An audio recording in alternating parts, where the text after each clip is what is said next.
बच्चों, आज की क्लास में आप पढ़ने वाले हैं भिन्न, जिसको अंग्रेजी में कहते हैं फ्रैक्शन। साथ ही साथ आप यह भी समझेंगे कि सम भिन्न किसे कहते हैं, विषम भिन्न किसे कहते हैं और मिश्र भिन्न किसे कहते हैं। सम भिन्न को अंग्रेजी में कहा जाता है प्रॉपर फ्रैक्शन, विषम भिन्न को इम्प्रॉपर फ्रैक्शन एवं मिक्स्ड भिन्न को हम कहते हैं, मिश्र भिन्न को कहते हैं मिक्स्ड फ्रैक्शन। अब पहले समझते हैं कि भिन्न है क्या, भिन्न की आवश्यकता क्यों पड़ी। मान लीजिए वस्तुओं की संख्या 2 है, ये पहली वस्तु है और ये दूसरी वस्तु है, और इसको हमको दो लोगों ए और बी में बांटना है। तो इसको बांटने में कोई असुविधा नहीं है, आप ए को पहली वस्तु दे देंगे और बी को दूसरी वस्तु दे देंगे, दोनों व्यक्तियों को एक एक वस्तुएं मिल जाएंगी। लेकिन समस्या तब आती है जब वस्तु की संख्या एक ही हो। ये देखो एक वस्तु है और इसे हमको दो लोगों में बांटना है। ये वस्तु है एक, इसकी संख्या है 1 और इसको हमको ए और बी दो लोगों में बांटना है, ये ए है और बी है।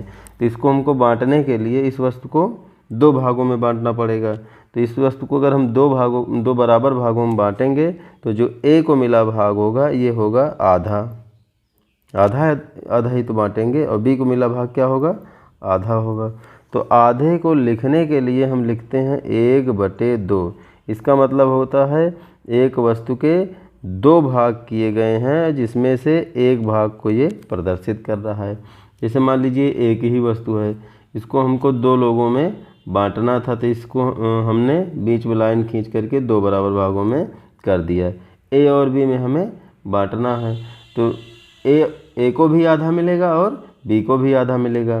तो एक के भाग को हम कहेंगे ए को मिला है आधा, और इसको दिखाने के लिए प्रदर्शित करने की हम लिखेंगे 1/2, और बी का हिस्सा भी होगा 1/2। तो 1/2 का मतलब हुआ किसी वस्तु के दो खंड किए गए हैं जिसमें से एक खंड को ये प्रदर्शित कर रहा है। मान लीजिए एक ही वस्तु को 3 लोगों में बांटना है, 3 लोग हैं ए, बी और सी, तो हमको उस वस्तु के 3 टुकड़े करने पड़ेंगे। कितने टुकड़े, तो 3, और एक व्यक्ति का हिस्सा होगा 1/3। मतलब 1/3 का मतलब है वस्तु के 3 भाग किए गए हैं और उसमें से हम एक हिस्से को प्रदर्शित कर रहे हैं। जैसे इसको हमको 3 लोगों में बांटना है, जैसे ए का हिस्सा है, बी का हिस्सा है, सी का हिस्सा है।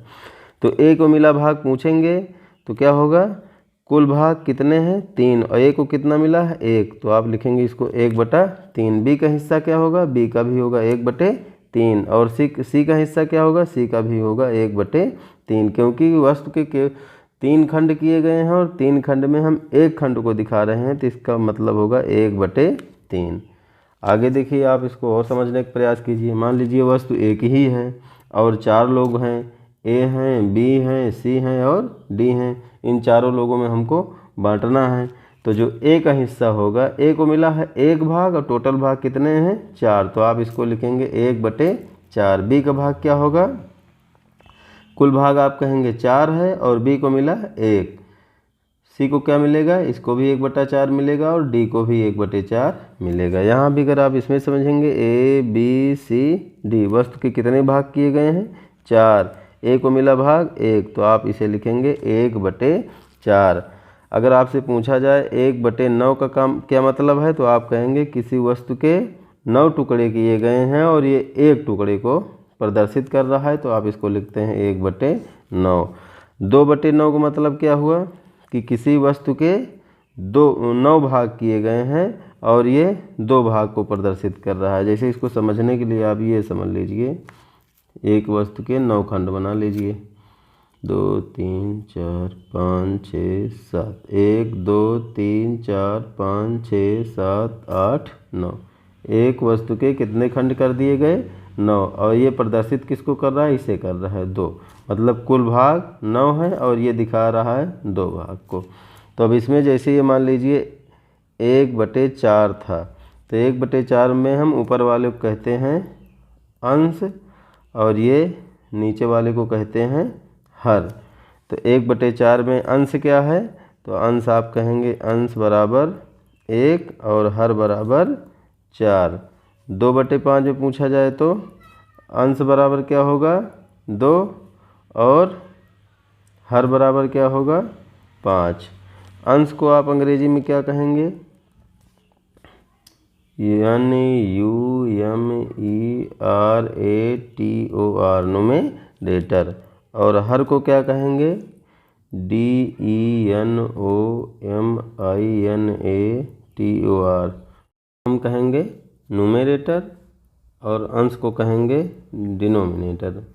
यहाँ एक बात समझने वाली और है, जैसे 2/5 लिखा हुआ है तो इसको आप समझ चुके होंगे। 5 का मतलब है किसी वस्तु को 5 भागों में बांटा गया है और उसके हम 2 भाग की बात कर रहे हैं। तो यहाँ हम आपको बताना चाह रहे हैं किसी वस्तु का हर जो है वो 0 नहीं हो सकता। अगर आप यहाँ 0 रखेंगे तो आप समझिए किसी वस्तु को 0 भागों में बांटेंगे कैसे, क्योंकि किसी वस्तु को हम 0 भागों में बांट नहीं सकते हैं तो उसके हम 2 भाग की बात कैसे करेंगे। तो किसी वस्तु का हर जो है वो 0 नहीं हो सकता है। तो भिन्न को हम लिख सकते हैं, यदि कोई संख्या a बाई b के रूप में हो तो उसे हम भिन्न कहते हैं, जहां a और b पूर्णांक हैं जबकि b का मान 0 नहीं हो सकता है, हर का मान 0 नहीं हो सकता है। आगे समझिए समभिन्न क्या है। समभिन्न को हम कहते हैं प्रॉपर फ्रैक्शन और इसे उचित भिन्न भी कहा जाता है। किसी भिन्न का जो अंश है वो छोटा हो और हर बड़ा हो तो उसे हम कहते हैं प्रॉपर फ्रैक्शन या समभिन्न। उदाहरण के लिए 1/4, 1/3, 1/7, 2/9। इसमें अंश क्या है? छोटा है। हर क्या है? बड़े हैं। सभी भिन्नों में अंश छोटा है और हर बड़ा है, इसलिए हम लोग इसे कहते हैं प्रॉपर फ्रैक्शन। अब विषम भिन्न क्या है?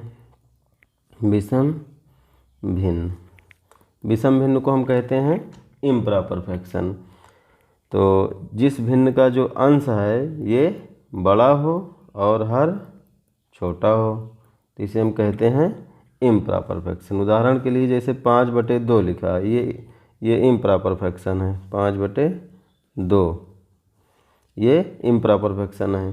7/2, 11/3 ये सभी क्या हैं? Improper fraction. क्योंकि अंश क्या है? अंश का मतलब ऊपर वाला 11 बड़ा है और हर छोटा है तो इसे कहेंगे इम्प्रॉपर। को किसी भी भिन्न का यदि अंश बड़ा है और हर छोटा है तो उसे हम इम्प्रॉपर फ्रैक्शन कहते हैं। अब आगे है मिश्र भिन्न। मान लीजिए 7/2 लिखा हुआ है, ये क्या है? ये है विषम भिन्न। विषम भिन्न क्यों? क्योंकि इसका अंश जो है 7 बड़ा है और हर 2 छोटा है तो ये विषम भिन्न है। इसी को हम मिश्र भिन्न में बदल देंगे। इसमें का पूर्णांक अलग कर देंगे और भिन्न को अलग कर देंगे। तो इसके लिए हम 7 को 2 से भाग देते हैं तो 2 3 6 6 1 7 और इसको लिखते हैं 3 पूर्णांक 1/2। 3 पूर्णांक 1/2, 2 3 6 6 1 7/2। तो इसमें 3 क्या है? 3 है पूर्णांक और 1/2 क्या है? भिन्न है। तो मिश्र भिन्न बराबर होता है पूर्णांक धन भिन्न, मतलब 3 धन 1/2। तो वह भिन्न जिसमें पूर्णांक और भिन्न दोनों सम्मिलित होते हैं मिश्र भिन्न कहलाती है। हम मिश्र भिन्न को विषम भिन्न में बदल सकते हैं और विषम भिन्न को मिश्र भिन्न में बदल सकते हैं। तो आज की क्लास में बस इतना ही। मिलते हैं अगले वीडियो में। Thank you.